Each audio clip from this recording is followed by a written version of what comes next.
Good afternoon, everyone. Thank you for joining us. I'm Steve. And I'm Scott. And together we are Backyard Musings. We are live in Apple Valley. And we're talking science and technology. Yeah, got another good one for you. It's kind of weird, but it's this is promising, right? Yeah. A team of scientists has developed a groundbreaking sponge-like aerogel, which we're showing you on the screen right now. It looks like Burning Man from Coachella. Looks like a couple of rag dolls. That can turn seawater into clean drinking water using only sunlight. Unlike earlier materials, this 3D printed structure is filled with microscopic vertical channels that enable it to efficiently evaporate water, even at larger scales. During outdoor testing, the sponge produced potable water in just hours, all without electricity or complex infrastructure. This research was amazing and presented on July 2nd, 2025 in ACS Energy Letters. Would you like to know more? Most of the water on Earth is found in the oceans, but it's far too salty to drink. While desalination plants can remove salt and make seawater drinkable, they typically use a lot of energy, and it's pretty costs a lot of money. It costs a lot of money, and it's a long process, right? Yeah. Now researchers have developed a promising new material that could change that. A team of scientists created a sponge-like structure filled with long microscopic air channels that harness sunlight to turn salt water into fresh, clean water. In an outdoor test, the simple system, just the sponge and a clear plastic cover, successfully produced drinkable water using only natural sunlight. It's a step toward making low energy, sustainable desalination more accessible. So, yeah, pretty cool. I'm going to take this off the screen because it might scare people. I don't want anybody to be scared. So I know over in Europe and the Middle East, they're big on this, right? They're big on desalination. I guess Israel has got a couple of pretty good sized plants, I believe. I believe. And I think we've got one plant here in Southern California off the coast, or on the coast. But yeah, I mean, we got tons. I mean, our whole western side of California is on the. Yeah, think about it. If the climate change melts the glaciers and raises the ocean level, we can reclaim the ocean, get it back down by getting fresh water, right? Yep. Win-win. Yeah. Scientists have been experimenting with sun-powered materials for water purification for some time. One earlier example used a loofah-inspired hydrogel filled with special polymers. When exposed to sunlight, it heated up and released clean water vapor from polluted water.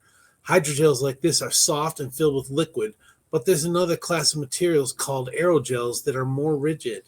These have solid pores and can move water or vapor through their structure.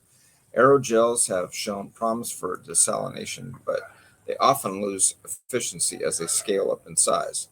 To solve this problem, researcher Ji Shen and colleagues set out to design a new type of aerogel that stays just as effective whether it's small or large.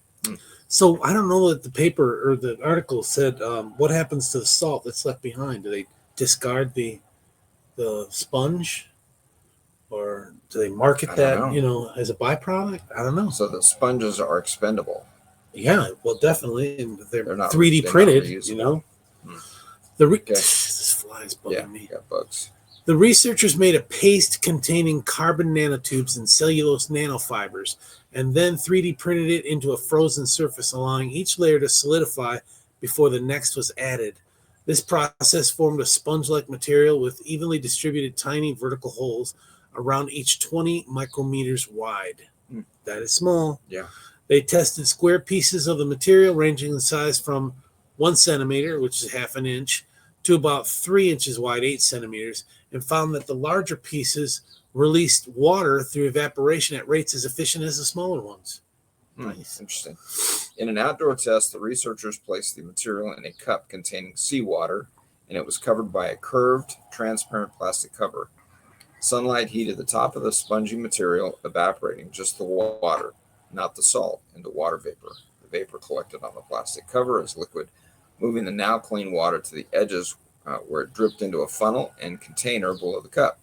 After 6 hours in natural sunlight, the system generated about 3 tablespoons of potable water. Hey, that's something. Yeah, that's a start, right? Yeah. This is I mean, this is obviously, and that's just a tiny sponge, yeah, this is affordable. Yeah. So, Quote, our aerogel allows full capacity desalination at any size, Shen says, which provides a simple, scalable solution for energy-free desalination to produce clean water. okay. I like it. Yeah, Let's get it started all up and down the coast, and Salt Lake maybe. Well, yeah, wherever. I mean, Salton of course, Sea. there's not a whole lot of water there, and I know they're kind of particular about that. They're trying to keep the water the Salt Lake. But yeah, just figure. I mean, our country has got a lot of access to salt water. Yeah. And not only that, it could be pumped, right? You could pump it inland. I mean, we pump gas and oil Put it all on over a the place. tanker and send it somewhere else. Yeah. Yeah. Salt water. So just imagine putting these in other countries, around the world that's on a coast that are poor, help them out. Right. Africa. Yeah, Liberia, Nigeria, Niger, South America, Djibouti. Yeah. We're going to have another ocean pretty soon, the African Ocean, because Africa's splitting. I don't know it's going to be a million years, but yeah, still there. We named it the African Ocean. Did we? Yeah, we did. We did name it. Yeah. We've done a lot of that. Yeah. All right, folks. Keep the comments coming. We appreciate your patronage. Can we say that? Sure, I think so. Take care, everyone. All right, thanks. Yeah. Thank you. Gotta find the off button here. There we go.